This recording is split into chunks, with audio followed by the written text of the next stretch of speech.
सतपुड़ा के घने जंगल उगते नमने जंगल। क्या क्या साधारण बात। प्रयोगवाद क्या है?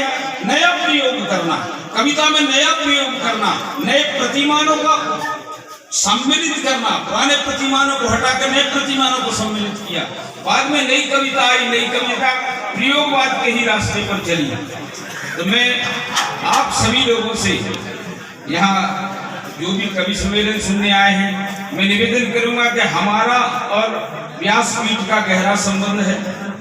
व्यासपीठ से जो शब्द कहे जाते हैं, व्यासपीठ से बोला जाता है, उसमें कहीं ना कहीं बीच में कुछ कवियों के शब्द भी आ जाते हैं। हम धन्य हो जाते हैं कि हमारे कुल के कुछ कवि ऐसे हैं जिनकी एक शेर, जिनकी एक दोहा, जिनका एक मुक्तक व्यासपीठ से बोला जाए तो हम कवि कुल भी धन्य हो जाता है। आज ये समागम है कविता और रामचरितमानस का। कविता क्या करती है? कविता राष्ट्र की समस्याओं को भी बताती है, कविता श्रृंगार भी करती है, ओज भी करती है, कविता आपके चेहरे पर मुस्कान भी लाती है। आज सब कुछ हमारे पास है, सब कुछ हमारे पास है। हमारी व्यवस्था इतनी कंजेस्टेड हो गई है पत्रकार साहब हमारी की, आज हमारे चेहरे से हंसी गायब हो गई। आज हमें सब कुछ करने का समय, हंसने का समय नहीं है। भाई भाई साथ में बैठते थे, अलाय पे बैठते थे, शाम को आग जल रही है, मस्ती अब मस्ती नहीं है, हंसी गायब हो गई। यही बीमारियों का कारण है।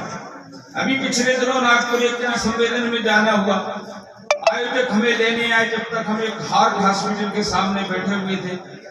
कभी मित्रों ने कहा चलो यार टाइम पास करते हैं, हार्ट हॉस्पिटल में घूमते हैं। हम घूम रहे थे, बढ़िया अस्पताल था नागपुर का, हार्ट का ऑपरेशन होता था। हम आईसीयू वार्ड के सामने से निकले जहां हार्ट का ऑपरेशन होता था, वहां किसी ने 2 पंक्तियां लिख दी थी, साहब दिल को छू गई। 2 पंक्तियां हार्ट हॉस्पिटल के आईसीयू वार्ड के मुख्य गेट पर किसी ने लिखी थी कि यार दिल खोल देते तुम यारों के साथ, यार दिल खोल देते तुम यारों के साथ, तो आज हमें न खोलना पड़ता औजारों के साथ।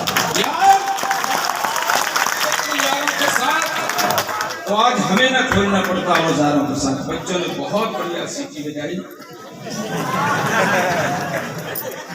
आप लोगों के मम्मी पापा भी आए हैं बेटा, आप भारत का भविष्य हैं, लेकिन आज हमारे भविष्य में अगर ऐसी कदर करोगे तो हमारा भविष्य चौपट हो जाएगा। अच्छे से शांति से बैठना।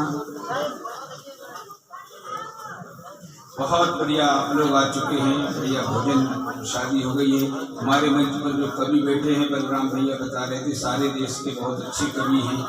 एकमात्र कवियत्री बैठी है हमारे बीच में। अब यहाँ महिला मंडल में चलते चलते शायद इस मंच पर रामायण होगी, कुछ करेंगे सीता का रावण कौन करेगा?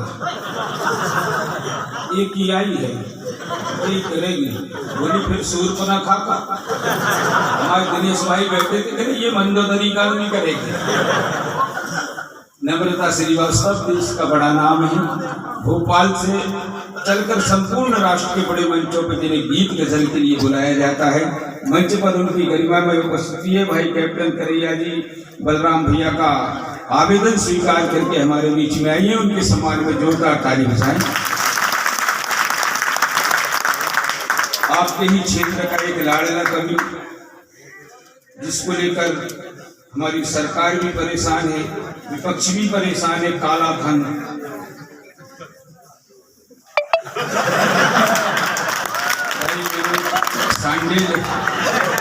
हास्य का बहुत बड़ा बम हमारे बीच में टिमरनी से चलकर आए हैं।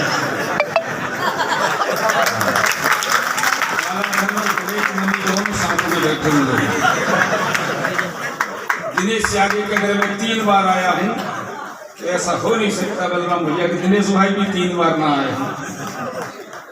हाइट में जरूर छोटा कवि है बेचारा, हाइट बहुत कम है,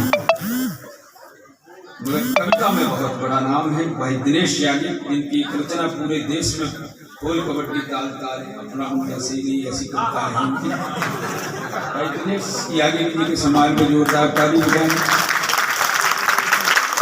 माता पिता हमारे होते हैं, सबके होते हैं।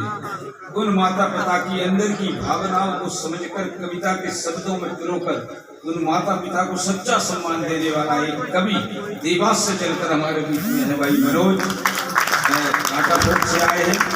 आप उनकी कविताएं सुनेंगे, आनंद लेंगे।